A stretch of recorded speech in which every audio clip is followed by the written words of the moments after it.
Hello and welcome everybody to Elephant in the Room Radio. You are listening in on WSINradio.org or 1590 AM, and now the TuneIn app is officially working.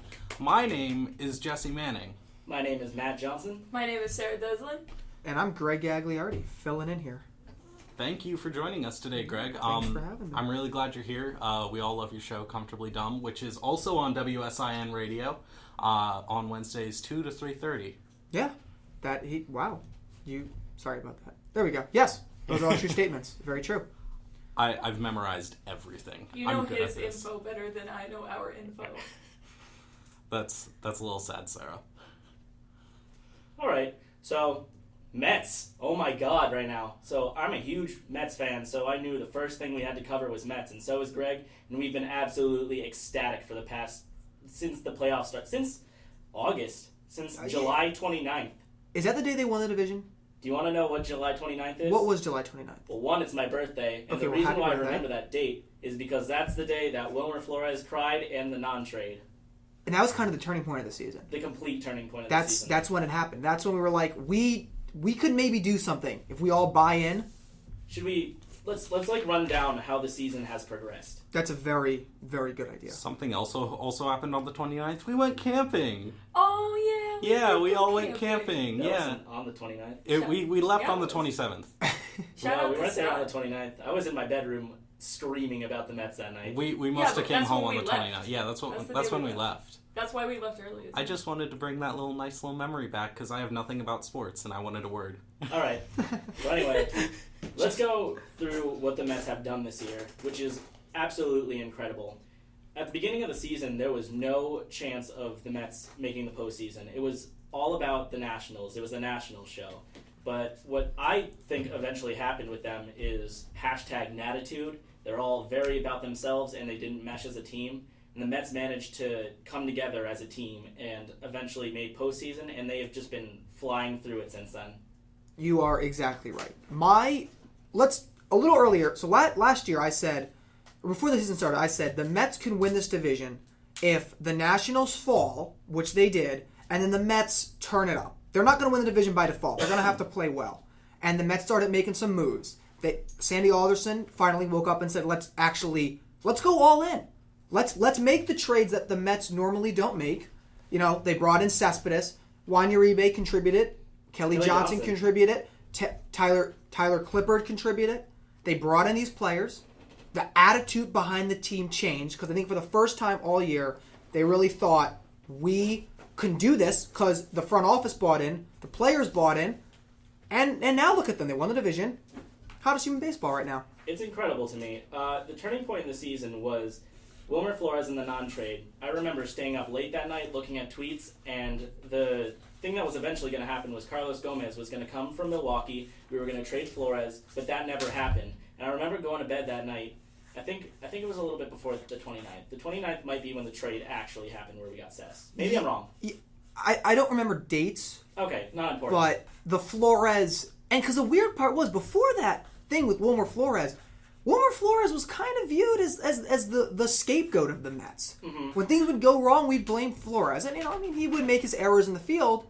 But when we saw him cry, realized that all right, this guy clearly, he loves playing here, and then his performance. It wasn't just the fact that he was obviously emotional. He started to play incredible baseball. He hit that huge home run. It was a walk-off home run, I believe, 3-run home run. I don't know when that happened. And then everybody's like, oh, Wilmer all of a sudden, and he becomes this face of the Mets. But not even that. The pitching, absolutely incredible. Our 4 starters, even including 5 starters, including Bartolo He won Colon. 14 games. Matt Harvey, Noah Syndergaard, Jacob deGrom, Steven Matz, all incredible. Steven Matz won the game last night when he went 4.2 innings, I believe, and I didn't know what to feel because he's only had 6 starts, but he still managed to. I think Bartolo Colon came away with the win last night. I think he was the one who got the W. Did he get the win? But Steven Matz still showed an incredible game, and the Mets offense incredible. Oh, we haven't even gotten into Murph yet. We'll have that. Yes, we'll get to the greatest. I think the most dangerous hitter in baseball right now. Incredible. 6 home runs over the course of 6 games. and it's absolutely incredible. Do you know the Cubs curse with Murphy the GOAT? Yes. Okay, so Murphy the GOAT, Cubs have not won for over 100 years because of this GOAT curse, and then the GOAT, Daniel Murphy, comes and hits 6 home runs in 6 games, which is a franchise record, an MLB record, and it's just absolutely incredible. He's a unbelievable. player, Daniel Murphy. Do you remember 2008 Daniel Murphy? Yeah.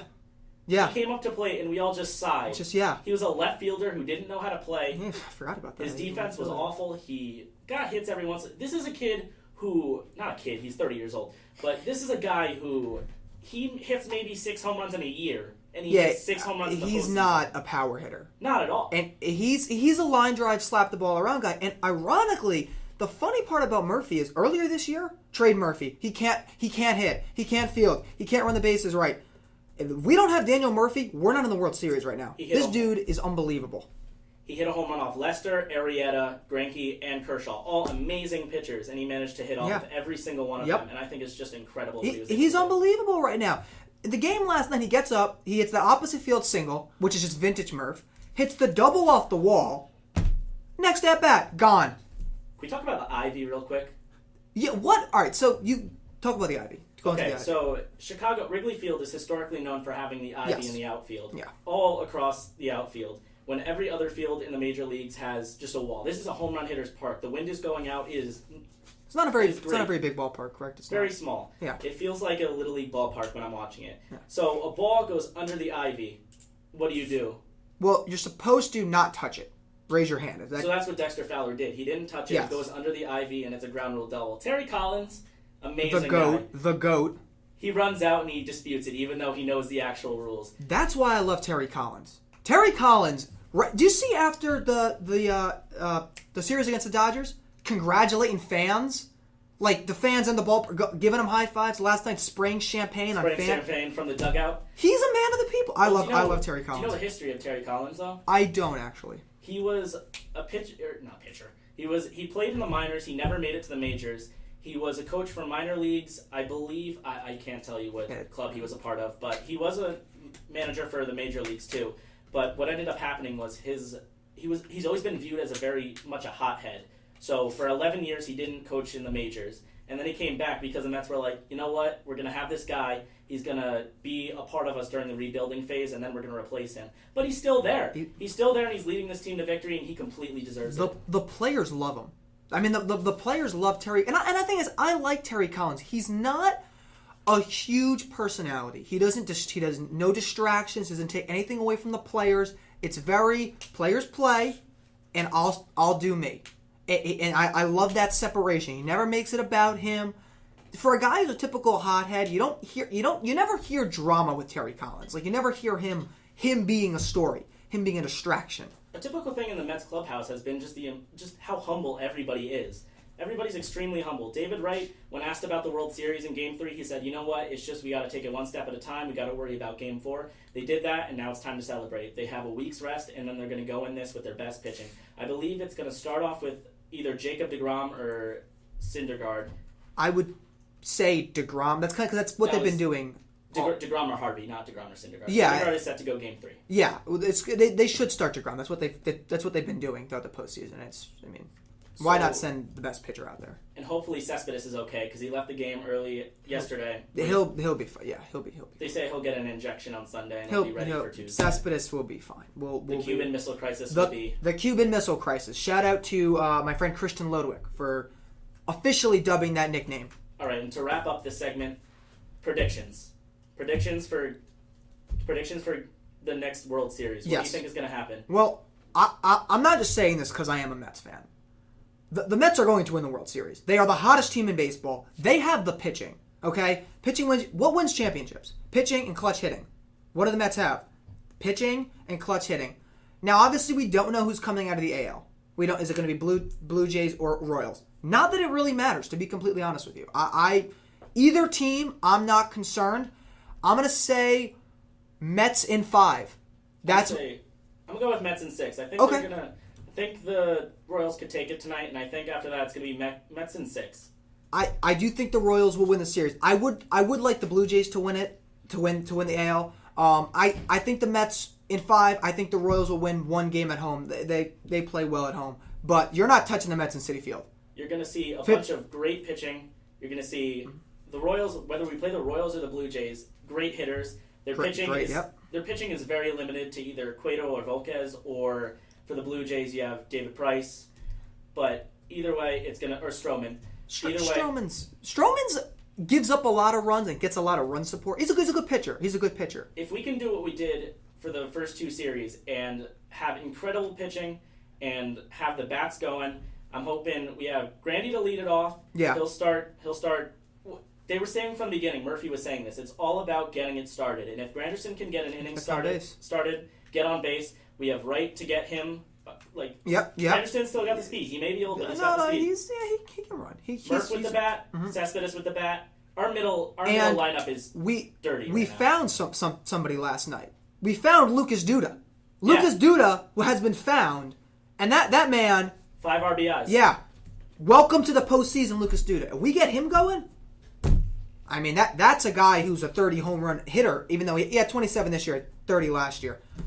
I mean, you put Duda in it. And I know we're wrapping this up quickly, but the Travis d'Arnaud home run from last night, just... incredible. That ball left his bat, head down, flung the bat over there. He knew it was gone. I just love that. I just thought that was... I thought when d'Arnaud hit that home run, because that confidence, that was it. My friend Brendan from Virginia, he goes to school in Virginia. He's from Ridgefield. He was telling me all night last night, we want it. And that's what I'm going to leave this segment on, is the Mets want it. No, the Mets do want it.